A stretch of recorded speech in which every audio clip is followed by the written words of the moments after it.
Halo wapendwa wangu, habari zenu. Wakina mama wengi wanapokuwa wajawazito hupenda kutumia vyakula ambavyo sio vyakula ambavyo havipo kwenye kundi lolote la chakula. Wakina mama wengi wanatumia udongo, na hii inatokana na ukosefu wa madini fulani katika mwili wa mama.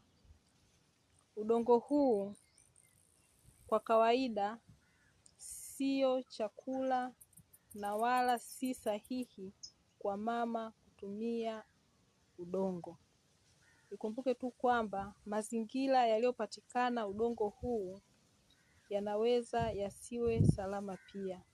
Hali kadhalika udongo huu unaweza ukawa na minyoo ambayo inaweza ikakuhatarisha wewe mama katika afya yako. Asante.